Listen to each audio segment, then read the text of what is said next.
आपकी वाइफ कहती हैं कि जितने लोगों को आपने नाराज किया है उसके हिसाब से तो आपको खत्म हो जाना चाहिए था।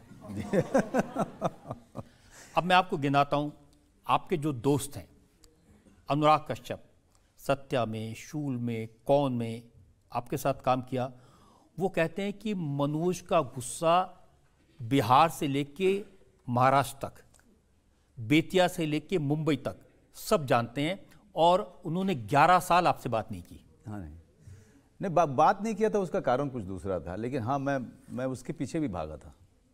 एक बार उसको भी जो है उससे नाराज़ हो गया था, तो वो आगे आगे भाग रहा था, मैं पीछे पीछे भाग रहा था उसको मारने के लिए। और वो अकेला नहीं है। ये जो टिग्मैचू धूलियाँ हैं, इनके पीछे भी आप ईंट लेके भाग रहे थे सड़क पे। अब छोड़िए, क्या आज सब बात कर रहे हैं।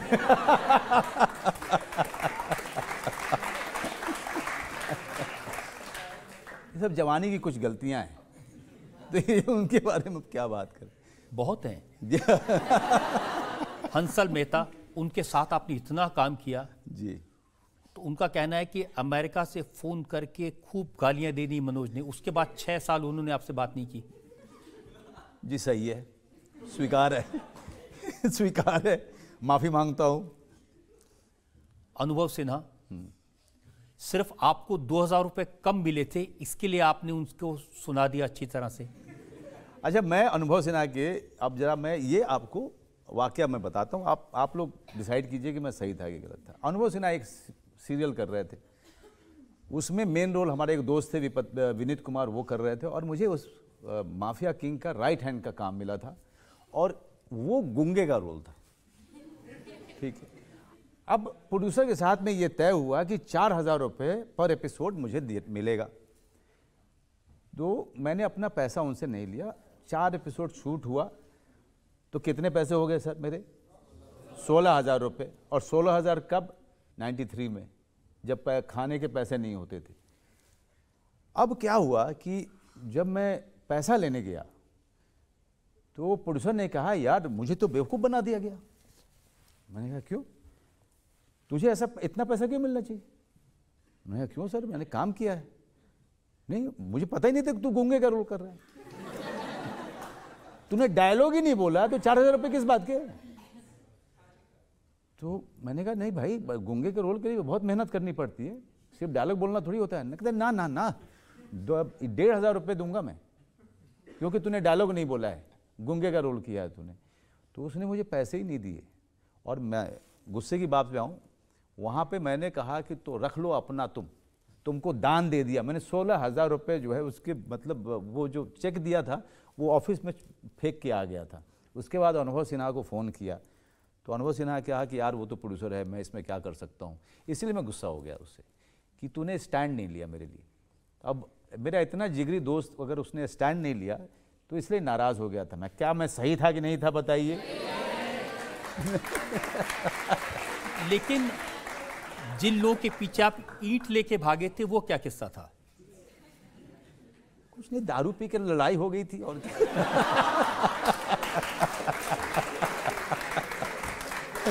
जब मनोज वाजपेयी पी लेते थे, हाँ, तो उसके बाद कंट्रोल मुश्किल था। नहीं ऐसा नहीं था। मैं कभी नहीं, मैं इस मामले में हमेशा जब छोड़ी, जब तक मैंने छोड़ी भी तब तक मैं कह रहा हूँ, जैसे मैं उन्हीं दोस्तों के साथ मैं बैठता हूँ जो लोग दारू पी रहे हैं, शराब पी रहे हैं, तो मैं उन्हीं के साथ बैठता हूँ जिन मैं जानता हूँ कि ये लोग झगड़ा नहीं करेंगे आपस में, नहीं तो मैं अदरवाइज मैं बैठता भी नहीं हूँ, मैं किसी पार्टी में नहीं जाता। रजत, क्या आप रात को नसीरुद्दीन शाह को फ़ोन करके कहते हैं आई लव यू?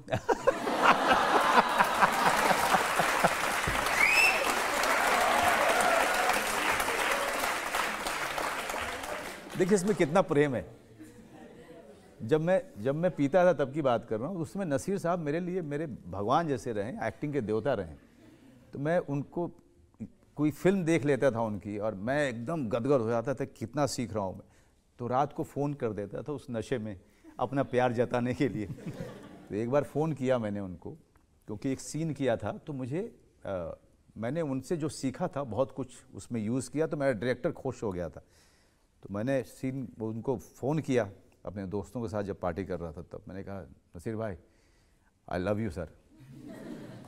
तो उन्होंने कहा मनोज मियाँ कितना पी चुके हो? जिन दोस्तों के साथ आप पार्टी करते हैं ना, वही बताते हैं कि एक ज़माना ऐसा था। करता था रजत जी, अब कहाँ। अब मैं उसी ज़माने की बात कर रहा हूँ। वो कहते हैं कि 40 रुपए की बोतल आती थी जी। मनोज वाजपेयी पूरा पी गए हाँ। और डांस किया। हाँ। और ये वही डांस है जो बाद में सत्या में आया।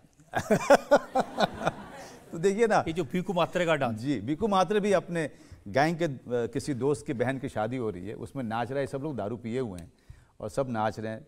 नाच गाना तो ऐसे ही होता है सड़कों पे, और आम लोगों के शादियों में, समारोह में तो ऐसे ही होता है। वहाँ थोड़ी कोई ऋतिक रोशन की तरह डांस करता है, किसी को नहीं हुआ।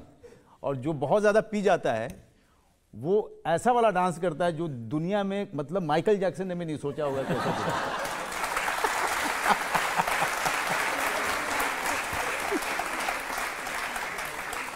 जनता में कुछ और सवाल ले लेते हैं जी।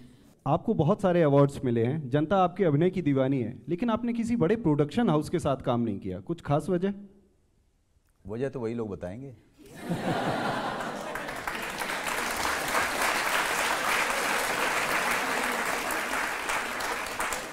यश चोपड़ा जी ने आपको बुलाया था, वीर ज़ारा में काम किया था आपने। जी, उन्होंने बुलाया, बड़े सम्मान से बुलाया, बहुत सम्मान दिया। और मैं तो उन्होंने कहा कि मैं चाहता हूँ, पिंजर देखी थी उन्होंने, अडवाणी जी और अटल जी ने जब फिल्म देखी थी, तो उस समय यश चोपड़ा जी भी थे उस हॉल में। और पिंजर देखने के बाद वो इतने खुश हुए थे मेरे काम से कि उन्होंने कहा कि मेरे पास ये रोल है और मैं तेरे अलावा मैं किसी को सोच नहीं पा रहा हूँ, तो तू क्या मेरी फिल्म में गेस्ट अपीयरेंस करेगा। इतना बड़ा सम्मान दिया यश चोपड़ा जैसे महान निर्देशक ने। और मैंने कहा कि सर आप जो बोलोगे मैं करूँगा, और मैंने उसमें काम भी किया। और मेरा एक्सपीरियंस यश जी के साथ में बहुत ही कमाल रहा। और मैं यश जी को वैसे ही बहुत याद इसलिए करता हूँ कि मैं एक अलग तरीके का एक्टर था, अलग तरीके की फिल्में करता था, लेकिन जिस तरह का सम्मान उन्होंने पूरी शूटिंग में दिया। उन्होंने एक बड़ी अच्छी बात कही थी रजत जी। उन्होंने कहा था कि देख, मैंने कहा कि यश जी अब आगे ना मैं आपके साथ मैं बड़ा रोल करना चाहूँगा। तो उन्होंने कहा मैं तेरी जैसी फिल्म ही नहीं बनाता, तो मैं वादा कैसे कर दूं कि तुझे मैं इससे ज़्यादा बड़ा रोल दूंगा। लेकिन जो तूने किया है उसी से मैं इतना खुश हूँ। मेरे दिमाग में रहता है कि मैं क्या करूँ मैं कि ये फेवर लौटा पाऊँ तुझे।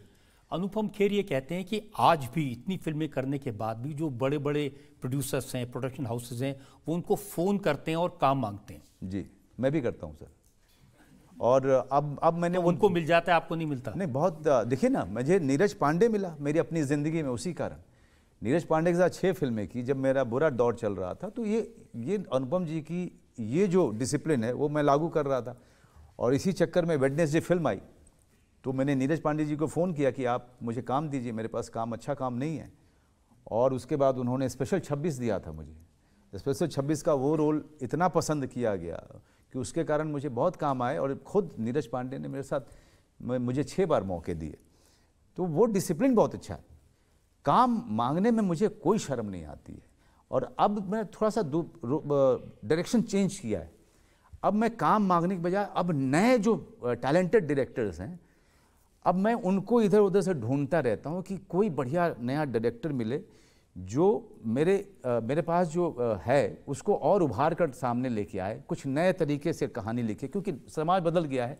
हमारी तो दुआ है कि आप और सफलता की ऊंचाइयां कायम करें और आपका हुनर निखर के आए और अच्छे डायरेक्टर्स आपके साथ काम करें।